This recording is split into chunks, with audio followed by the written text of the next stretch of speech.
Hey, thanks for coming back for part two of Duality of Wrestling's review of the July 15th, 2026 AEW Dynamite. I am Christian. Thanks for joining us again. Let's get back into it with part two. We had just finished up with the Andrade El Idolo segment where we confirmed that he will be facing Mark Davis for the AEW National Championship at Redemption. Let's get on with the show.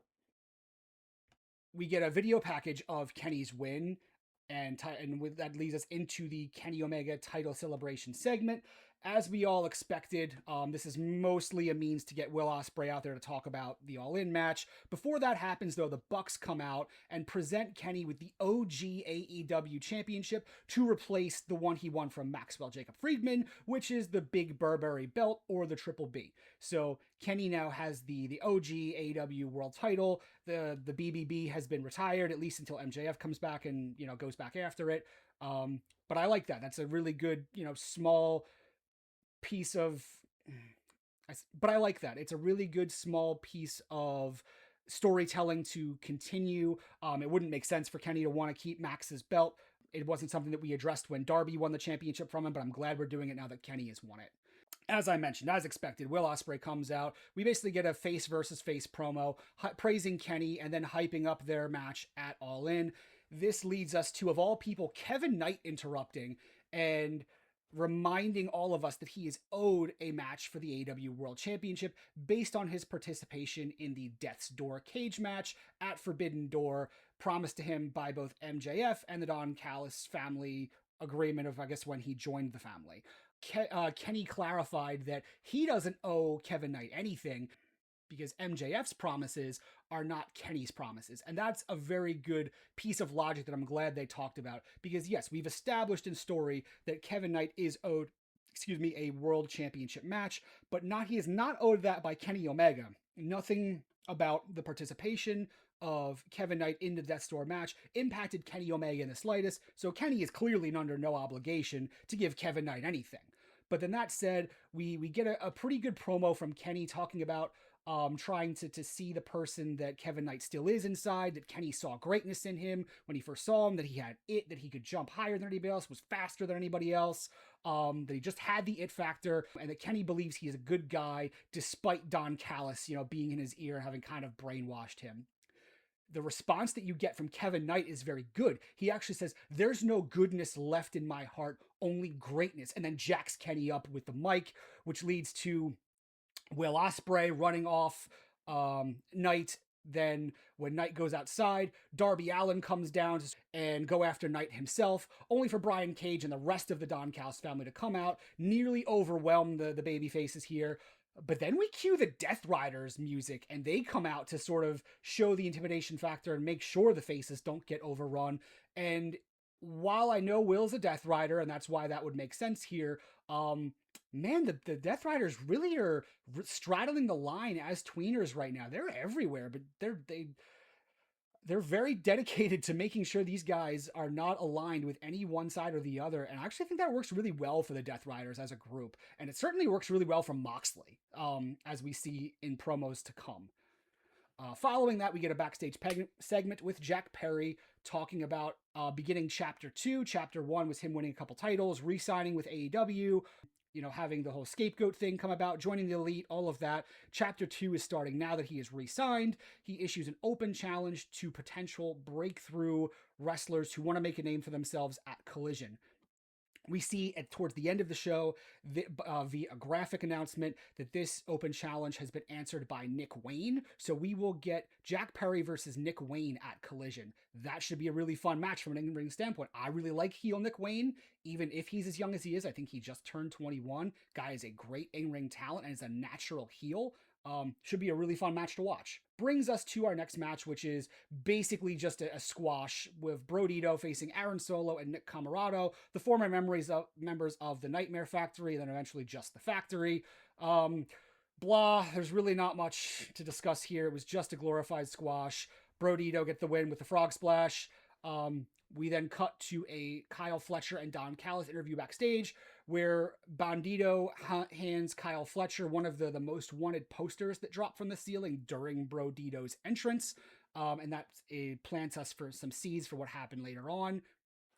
That leads right into Kyle Fletcher versus Commander, who, good lord, needs a new picture on the match graphics because his eyes are like different sizes in those picture. AEW definitely get that updated. Commander is too talented a wrestler to be looking that ratchet in pictures. And that is for the AEW International Championship. We got some great chops from Commander in this match, really, really stiff. A very great looking double jump twisting Rana by Commander in the ring, and then another one on Fletcher to the outside, sending him into the table. It likely cut his torso, which is visible later on in the match. The commentary talks about the laceration he gets. We get a leg sweep from Kyle Fletcher when Commander's walking the ropes, but Commander sort of shifts it into a midsection 619, which is incredibly smooth. And then we get a bonkers super destroyer off the top rope onto Kyle Fletcher, which is nuts. We get a holy shit chant from the Boston crowd. Looked really, really good on TV. Excellent execution. Fletcher follows it up with a spinning Michinoku driver, which seems to be becoming a more regular part of his arsenal. I love that for him. The finish comes when we get an Escalera by Commander caught in midair.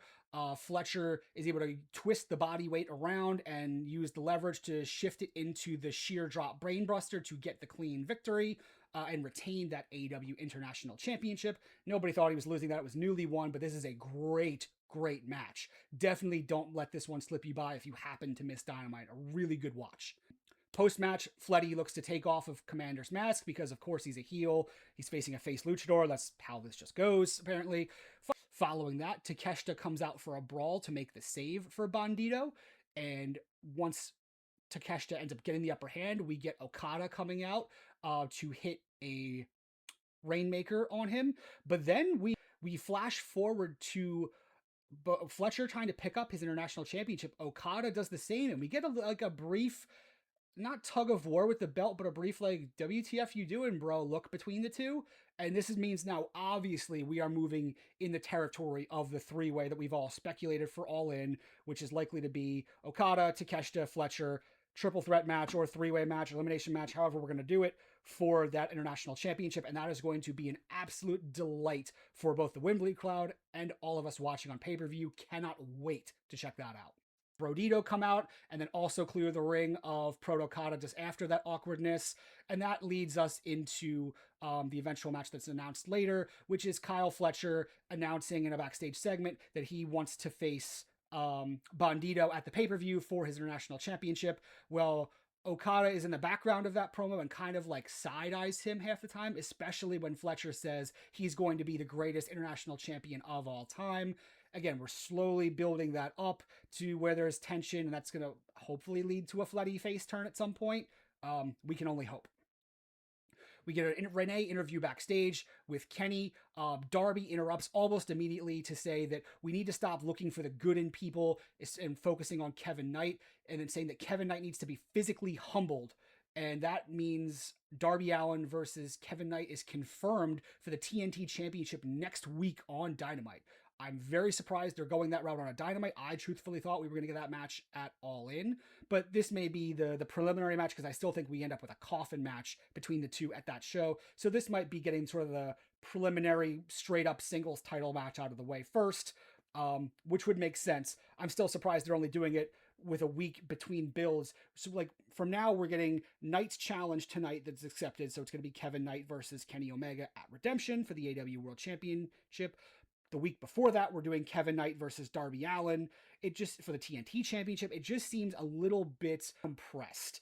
And I would like to see these things stretched out a bit more so each of these can breathe as their own individual elements. Darby leaves kind of aggressively, telling Kenny that he's wasting his time trying to see the good in Kevin Knight. Moxley actually follows up with that, saying, Darby's right. And people can't be anything but what they are, even if they try. Looking dead set at Kenny Omega, playing up the history in an unspoken fashion that Moxley has with Omega, and that's just wonderful. And honestly, it made me think about what I would have wanted instead of for the Redemption pay-per-view, which really would be Kenny Omega versus Jon Moxley for that World Championship. If Ospreay wins the world title at All In, as we all expect, we're not going to get that match for the championship. And frankly, I'd like to have seen it at Redemption. I think it would really sell tickets, especially in Kenny's home country of Canada, where this pay-per-view is taking place. I think it's a better match to sell a pay-per-view and get people hyped to buy a pay-per-view rather than Knight versus Kenny. But I know AEW and Tony Khan are incredibly high on Kevin Knight right now, and Kevin Knight is very, very good in the ring. I'm just not yet sold on heel Kevin Knight being viable as a contender for the world title in his own right. So that leads us to Renee bringing the Brawling Birds out to the stage for an interview segment.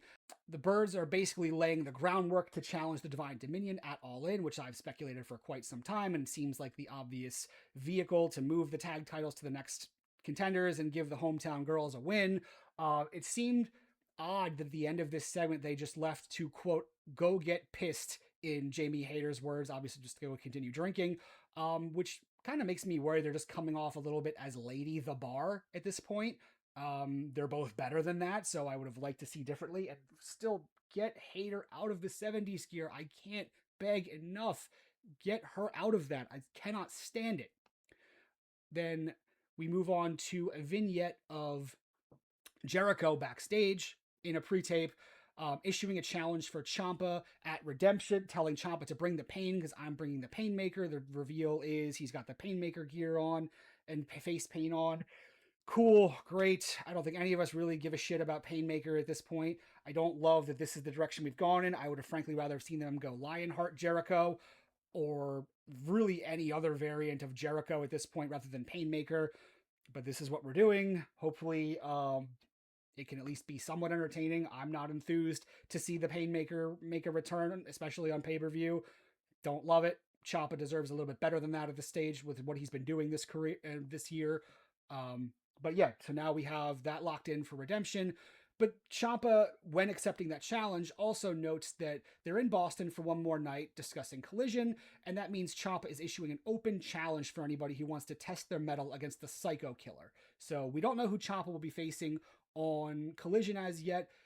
Maybe we get a returning Buddy Matthews in, taking him on. That would be very interesting, and we'll probably get a decent pop from the crowd. We'll see what they go with.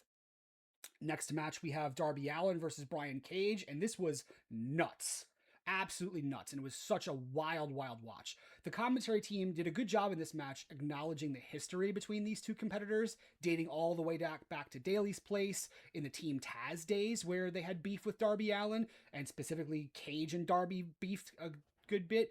Taz multiple times throughout this show actually brought up Brian Cage and talked about his affinity for Cage, and I like that continuity there because he was always an original Team Taz member, so love the consistency and continuity there. Darby leaps over the steps when Irish whipped into them that were placed in the middle of the outside, and then turns back around, runs up the steps to hit a drop kick on Cage. This is followed up very quickly by a coffin drop to the outside by Darby on Cage. I liked that Taz acknowledged here that Darby had to change angles on the coffin drop from what he typically does, that he turned a bit more to the side. It sort of shows that he can hit it from any area, but shows that Darby had to sort of adjust his arsenal in light of dealing with somebody the size of Brian Cage and where the actual move took place. Really good analysis. We get a code red from the top on Brian Cage in this match. And then you get Cage executing a little bit after that a crazy looking press slam onto Darby Allin, where he just launches Darby Allin Ultimate Warrior style into the ring post, and Darby's head unprotected just bounces off that ring post. It looked gnarly. I would not be surprised in the least if Darby sustained a concussion as a result of that. Here's hoping that is not the case, but it looked brutal. Darby, protect yourself a little bit, bro. I know you can take it, and I know you're tough. Protect it a little bit, please, brother. We get a coffin drop from Darby to Cage, who is laid out on the steps on the outside. That leads to two more coffin drops as Cage rolls into the inside to avoid the referee counting him out, and that gets Darby the victory here. We then get a backstage interview with Kevin Knight and Don Callis. Speedball interrupts, and the long and short of this is it's a personal talk between them where Speedball stays on Kenny Omega's side of the issue, that he does see there's still good left in Kevin Knight, and that whenever Kevin decides to turn away from Don Callis and embrace the person he is, that the fans love him and Speedball himself loves him enough to forgive him for his actions. I actually really like that. It doesn't come off as cornball, stupid baby face. It also speaks to that Speedball idolizes Kenny Omega and sort of aligns his own views with that of his idol. I like that as well from a continuity and narrative standpoint. Um, I hope it doesn't mean that we're going to get a Kevin Knight turn back to babyface in the upcoming months here. I think we need a chance for heel Kevin Knight to breathe a little bit more. We only just got him turning heel the night Darby Allin lost the championship at Double or Nothing. We need a little bit more time for that. Again, I would have liked to have seen it outside the confines of the Don Callis family, but let's see what heel Knight can do a little bit with a little bit more time and development here. That brings us to the main event of the evening. The ladies get the main event spot for the first time in a while. We have Willow Nightingale, Hyon, and Maya World taking on Mercedes Moné and the AEW Women's Tag Team Champions, the Divine Dominion. We get the Divine Dominion coming out rocking the tag titles as like in pants belt accessories, almost in sort of like the way the Backseat Boys used to do so in Combat Zone Wrestling. I don't know if that's too deep a cut for anybody, but it's almost like kind of wearing the belts like dicks. But I actually think it works really well for the Divine Dominion because they are unstoppable badasses and they can just sort of thump their lady dick titles on the table at this point because nobody can touch them. The crowd's super hot for this match. Lots of chants for Maya World and Mercedes. A lot of, pro Maya chants, and especially throughout this match. We would expect it from Mercedes. It's a Boston crowd. She's a Boston girly. We expect her to be mega over in Boston. It's where she debuted after all. Crowd very hot for her, but Maya World got a very, very good reaction. I even dare say better than the reactions Willow got. So again, I'm not super on board the Maya World train yet, but I will admit that the experiment is slowly showing like it's working out because she is over with the crowd. That said, there were some miscues in this match that I didn't like on her part. I really don't like the missile drop kick she executed on Megan Bayne in this match. There really wasn't much height that she got on that, and it's just the straight fall back to Bryan Danielson style of drop kick, and I don't like that. As a personal preference, I will fully admit that, but I think it's more that I almost like that Booker T style of missile drop kick better. If you know, you know. It's a little bit more diagonal. It doesn't lead to just the straight fall on the back. It's kind of angular and it looks a little bit more vicious. We get some good brawling in this match between Willow and Megan specifically. As Big E would say, big meaty women slapping meat in this match. It looked real, real good. The crowd was very, very into it. You got a very rough landing in this match towards the ending. Mercedes took a rough spot where she finished up the three amigos, but left Maya World a bit too close to the buckles. So when Mercedes goes up for the frog splash, there's not a lot of room for her to be able to jump properly and clear the buckles. So she lands awkwardly, almost like neck first. It bent her at a weird angle. Hopefully she's okay. It did not look right. I'm not sure who would be to blame for that. Either Maya World not adjusting herself properly or Mercedes for not putting her in the right position, as the veteran knowing what spot is coming. But either way, wasn't crisp. Made me think back to, again, how not crisp their Owen finals match was, that everybody else seemed to glaze that I didn't particularly care for. It still shows there's some communication issues there in executing spots, and hopefully Mercedes is okay. We get a pounce spot late in the match of Willow knocking down Megan Bayne, and Megan jumps pretty high for it to work. I feel like Willow hits pretty low on the hip in her pounces, and it almost makes it seem like it's a little bit difficult to execute and make it look anything but like someone has to jump into it and then fly off. I would have liked to see a bit more like contact in the shoulder torso area to make that look more effective, but again, that could just be me picking and throwing my own personal preferences into things. We got a great spear by Hyon at the end of this match, right before the finish, that saw the heels and Mercedes Moné get the win with the moneymaker, clean victory, and that closes our show out. So that wraps us up. For Collision, we've got Jack Perry versus Nick Wayne, the Ciampa Open Challenge, and Shida versus Aminata for the TBS Championship. And then announced for next week on Dynamite, we have Kevin Knight versus Darby Allin for the TNT Championship. And then just announced at the very tail end of the show, we will get Kenny Omega, Will Ospreay, and Jon Moxley against Don Callis family members Jake Doyle, Hechicero, and Brian Cage. That's going to be a wild match. Darby Allin versus Kevin Knight's going to be excellent. I actually think a lot of these matches on Collision are going to be very good too. It's shaping up to be a very good week of TV, and you'd hope so, considering this is the go home show, or at least it will be for, speaking of Dynamite next week, for Redemption, and I'm looking forward to it, and I don't think the pay-per-view is quite as stacked from a story standpoint as it could be, but I will say the in-ring stuff that we're getting, Omega versus Knight, Fletcher versus Bandito, a lot of the stuff that we're getting locked in for Redemption is going to be really, really fun. And I'm looking forward to at least the in-ring aspect of it, even if the build may not be what I had hoped. So that's it for this week of TV. Let me know what you thought of what went down this week at Dynamite. What did you like? What did you not like? What is getting you hyped for Redemption? Please leave me some comments to let me know what your thoughts are. Thank you so much for checking out Duality of Wrestling Podcast. I greatly appreciate all of you taking the time out of your day to hear my humble thoughts on the AEW product. I will be back next week leading up to Dynamite. There's a chance I do maybe a short video on a specific topic the same way I did with the Hangman Return video. Yet to see, I haven't ironed that out yet, but at worst, I will be back probably Tuesday with a Dynamite preview. So thanks again for Duality of Wrestling. I am Christian. We'll see you on the next one.